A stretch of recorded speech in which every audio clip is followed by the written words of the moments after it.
Hey, my name is Katie Pijanowski, and I'm a certified life coach and motivational speaker, and I'm here to help you unlock your true strength so you can create the life of your dreams. I teach you my best tips to master your mindset, create confidence, and empower yourself to take back your life. It's your time. This is the Mind and Body Strong podcast.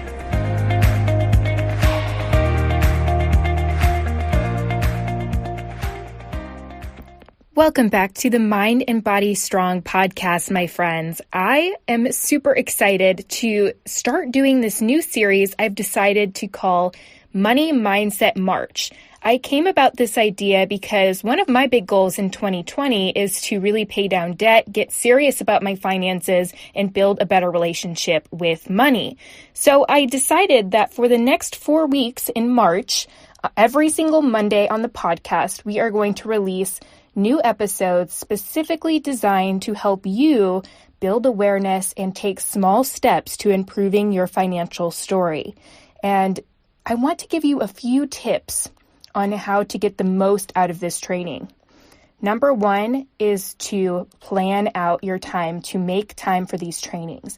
And not only to make time to listen to the trainings every Monday, or if you choose to listen to them later on in the week, but also planning to do the homework. It's one thing to listen to a bunch of new information.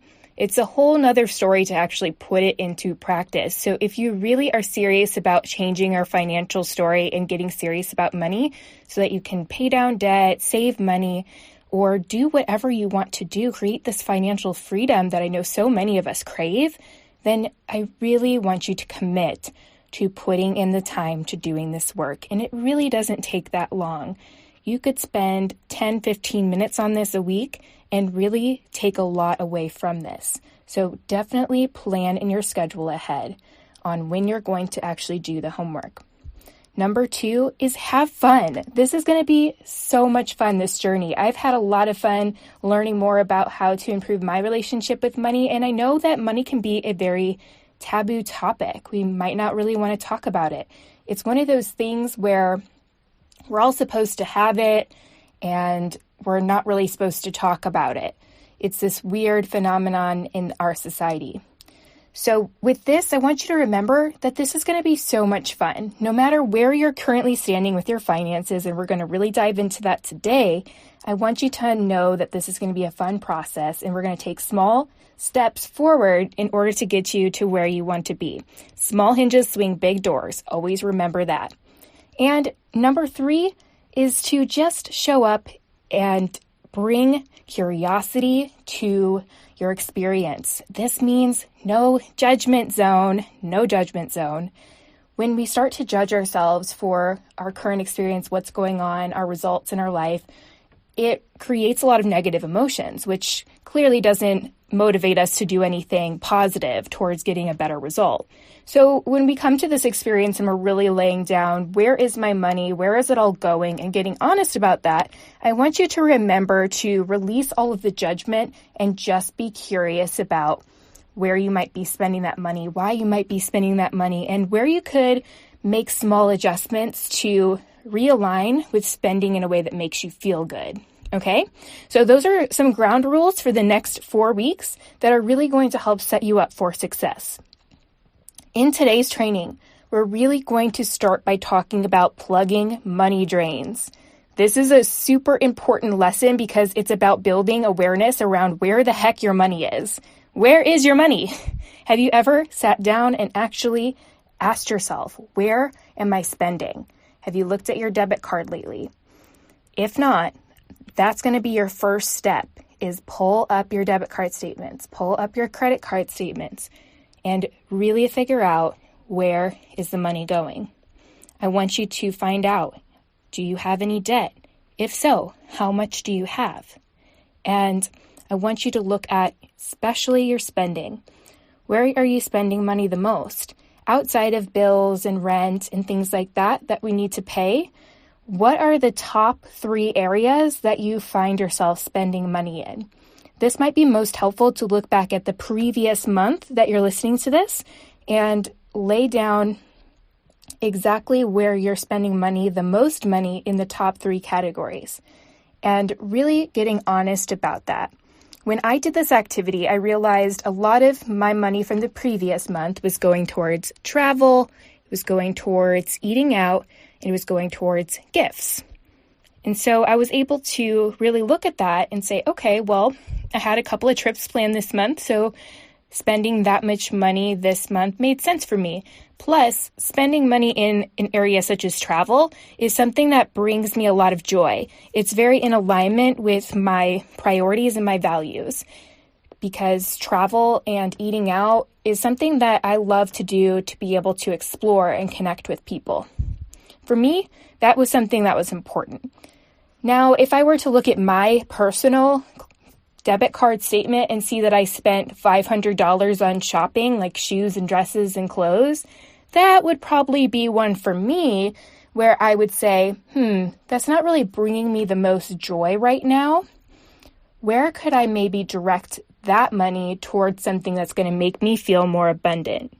Okay, so we're going to actually get to that part, but the number one step in this process is to really get aware of where the heck your money is, where it's going, how much debt you're in, and writing that down. Just put it on paper. It's very important you write this down and actually analyze it on paper, because if we're trying to do all this stuff in our head, oftentimes we can get lost, and there's something that happens in our brain when we just write things down on paper. So I really encourage you to do that so you can look at it as an observer and really understand where you're coming from with curiosity, right? So then number two part of this process, once we are honest about where our money is at, where our debt is at, where our money is coming from, then number two is to release the judgment and forgive ourselves. So if you look back at the past month and you're like, wow, I spent $500 on eating out, that doesn't really make me feel abundant. I would much rather put that towards paying off debt or planning for this travel that I have coming up. I want you to just forgive yourself for that.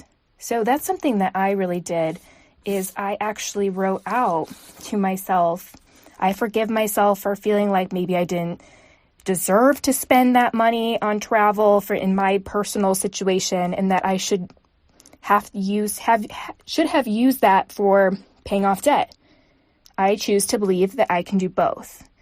So that's something that I wrote to myself, allowing myself to be forgiven for any guilt that I might have been feeling for doing travel.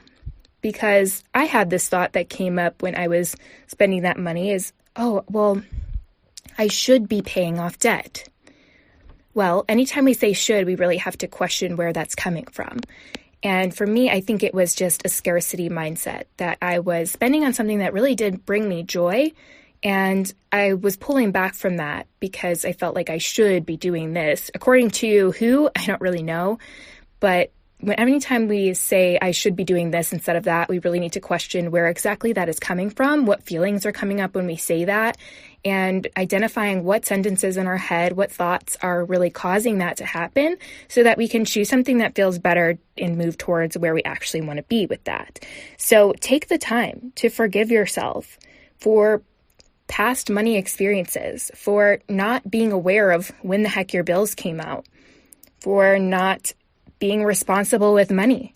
Forgive yourself, because we are here in the now.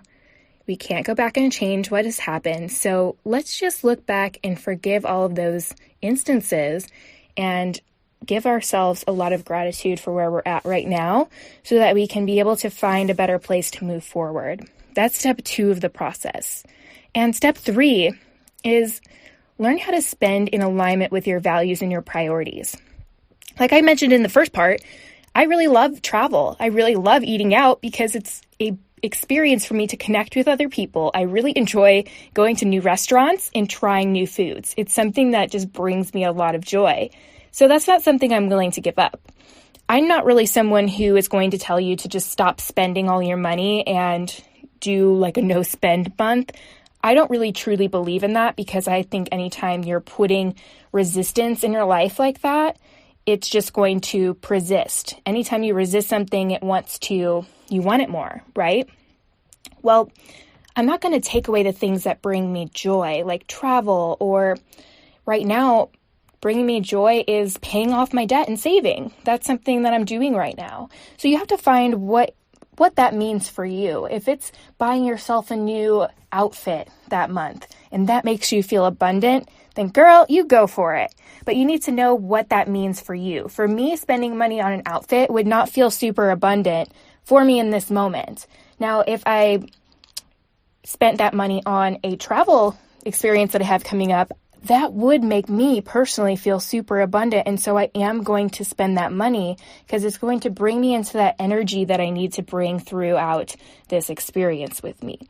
So in that step, I really want you to write down at least 3 to 5 priorities that you have as far as what makes you feel abundant in your life. For me, it's travel, it's eating out, and it's paying off debt.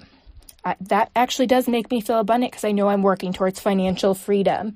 So find out what that is for you. If it's buying yourself an outfit, if it's getting yourself a massage, paying for your nails to be done, that's wonderful. Definitely continue to do that if it makes you feel great. Just plan ahead for that. Something that I really started doing in the last couple of years is I have an Excel sheet that breaks down when all of my bills are due, on what day, how much they are. I also have listed above, because I get paid for my full-time job twice a month, when that paycheck comes in, how much it is, and how much of that is going to be contributing towards bills, how much I have left. Can I put some of that towards debt? Can I save some of it? Can I treat myself to something that makes me feel abundant? So I have a very simple Excel sheet. It's very simple. It just has all of my bills. I listed it by date, so I know exactly, okay, this bill's first, then this one, and I go down the line. And I know exactly how much money I have left over, so there's no question. And I can get really honest about that. So as you go through this process and you're learning where you're spending your money, and maybe it's not aligning currently with what makes you feel the best, this could be something that will really help that, because when you realize you're spending $500 on eating out and that doesn't make you feel good, and you realize maybe you could spend $100 on eating out and bring it back down. Well, now you have $400 extra dollars. Where could you put that towards? Could you put it towards a savings account? Would that make you feel abundant? Could you pay off debt with that? There's a plethora of things that you can do with it. It just needs to be in a place that helps you feel good and makes you feel abundant. So with this exercise for today, with this first episode of Money Mindset March, your homework, yes, there is homework. Like I told you, you need to put this into practice, my friends, is to get really honest about where your money is going. Write down when your bills are due, how much they are, how much you spent last month, where it was spent, how much debt are you in, where is that debt? Is it student loans? Is it multiple credit cards? Where is it? Then number 2, release the judgment and find forgiveness around that. Even write yourself a letter of forgiveness for the way that you've treated money in the past. If we look at money like it's a relationship and treat that with honesty and integrity, and we want to build that up, like a relationship we have with friends or with a spouse or a significant other, we have to work at that every single day. And I want you to really look at it, money, the same exact way. And write yourself a love letter, forgiving yourself for all the past mistakes and ways you've treated money in the past, and what you're going to do to work towards treating money better in the future. And number 3, write down what your priorities are. What makes you feel abundant when you spend money, or even saving money if that makes you feel abundant. Just make sure you have your spending in line with your priorities and that it lines up so that you can feel really great about where your money is going, and knowing that you're always going to have enough, because you do. You always have enough money. Money is always flowing in and out of our lives, and we always have enough. I truly believe that. So take these practices into place. I'm really excited to hear your feedback on this, and I will see you next week when we talk about our next topic. Talk to you soon. Thanks for listening to this week's episode of the Mind and Body Strong podcast. You are what makes this movement and message possible. If you loved this episode, share it with a friend, a coworker, a family member, or take a screenshot and share it on your favorite social media platform and tag Mind and Body Strong. To learn more about coaching and courses to help you take your journey to the next level, visit mindandbodystrong.com.